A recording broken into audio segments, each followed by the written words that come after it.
Happy Labor Day weekend. I hope you're enjoying the holiday. We also have the start of a new month. I can't believe it's September already. And that gives us the chance to look at the weekly charts of SMCI and Bitcoin and what are they telling us? And the answer is it's not good.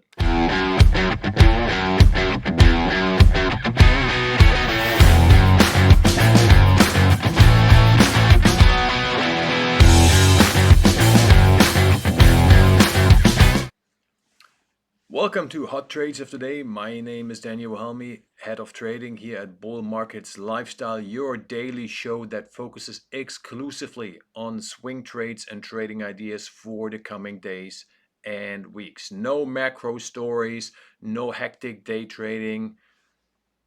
Let's jump right into the action. We have a new month. There's no trading today, it's Labor Day. If you are in Arizona, California, I hope you're on a houseboat and enjoying your life. So it's a new month, and that is the perfect time to take a step back and look at the developments of the markets, which we don't do here, or stocks, commodities, cryptos on a longer term time frame.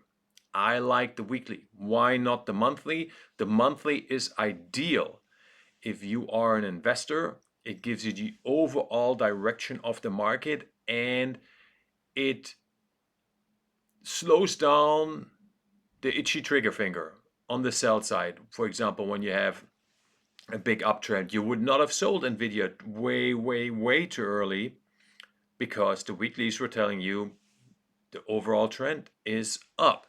Now, for swing trading, the monthlies are too long of a time frame, but the weeklies are really instructive, and it helps. It helps to take a step back, look at the weeklies, especially with the start of a new month. So we have 4 new weekly candles in the charts, and see what the overall development of the stock is, what the overall direction of the stock is, and which is the overall direction that we should be looking at. We want to trade with the trends, not against the trends. So let's take a look at SMCI. This is the weekly chart, and look at it. It's not good. On the weekly chart, it went straight down into the double support zone that I laid out, I think like a week ago, with the lower end of the down channel and the long-term uptrend. That is good. However, look at the size of this candle. And then that tiny wick at the end. Okay, so that is a reaction to the double support zone, but that doesn't look good. Would I touch it here? No, I wouldn't, because we don't know. We have the black box of the short allegations by Hindenburg Research. We don't know what to do. I stand by my price target. If SMCI shows me a turnaround signal that is confirmed on a daily basis and then a weekly, then I might be interested. Otherwise, I still keep my price target around 350, 360. Those are the horizontal blue lines where they fill the gap, and that is also the breakout level where the super rally, super micro started in 2024. Very often we have a retest of those big breakout levels. So this would be completely normal. I would not touch this. There are better opportunities in the market that you can use. There's no need to be in SMCI right now. Now let's take a look at Bitcoin. This is from 2023, the beginning of 2023. So we have the full up move up to the ETFs, the Bitcoin ETFs, and then the big bull flag that's going on right now. And here we also see a big bad red candle. The tiny green that you see, that is the current week that started now, because Bitcoin is traded 24/7. There's no holiday on Bitcoin. That's a bad candle. It's a bad candle. Not only is it almost an engulfing candle, which in the middle of a trend, not that big of a deal, But what I do not like is the bottom. You see no wick at the bottom, which basically means trading just ran out of time, right? On the downside. This wasn't the bottom. It was just the week was over. That's what it means when something ends at the bottom or at the top. If it ends at the top with no wick, that is super bullish. That means it's not the end of the price up move. It was just the end of that time interval, whatever it was, daily, hourly, in this case, weekly.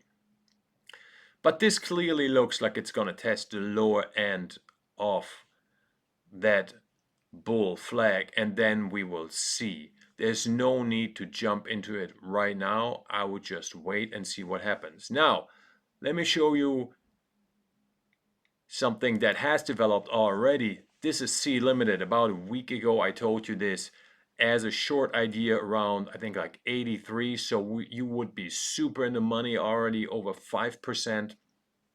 Because look at this nasty red candle that we got in the past week. Perfectly, if you are the short seller, you are loving this. So this doesn't look good at all, right? The first thing we see, C wasn't even able to make a higher high compared to the spring of 2023 and then late spring 2023. It stopped at the lower blue resistance line, not even the upper blue resistance line. And then last week, after 3 powerful up weeks, no doubt, and being completely overbought, it had the first down week. Usually, if you look at the chart, one red candle is usually followed up by 2 or 3 more. So this down wave is not over yet. If we get a short-term rebound to around 82, 82.50, and then we see on the 4-hour or the daily weakness going down, I would add to my short. I would open up new short position. My target zone for this short would be this gap fill right here around 85. We have this zone, so let's make it, if you I'm sorry, 65. So if you close out the short position around 66, maybe 65, if you feel dangerous, that would be the target zone. Perfect for this short. So this short is really working, and again, there's another short opportunity in this developing if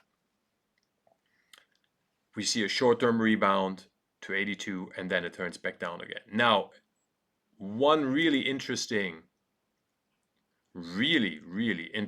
development that we see in the commodity sector, I talked about it last week for a second. Look at soybeans. Look at the bottom right.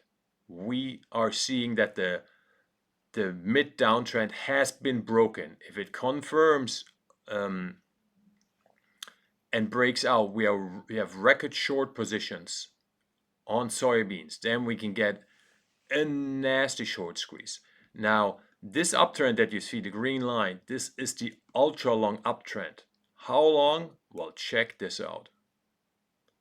It doesn't stop. It keeps going.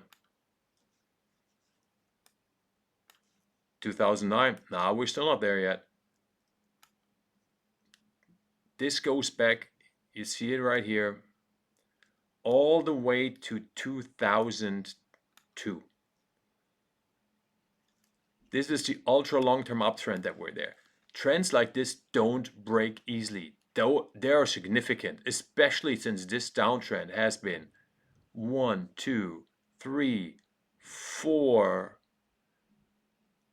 5 times. It has been tested 5 times successfully. Yeah, we had a couple of bear traps and bull traps down there, lots of traps, but these don't break easily.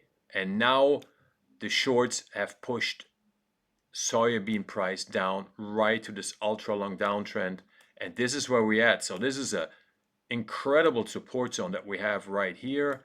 And now you see on the weekly the change already, the first 2 green candles in a row on a weekly basis since May. That's a long time.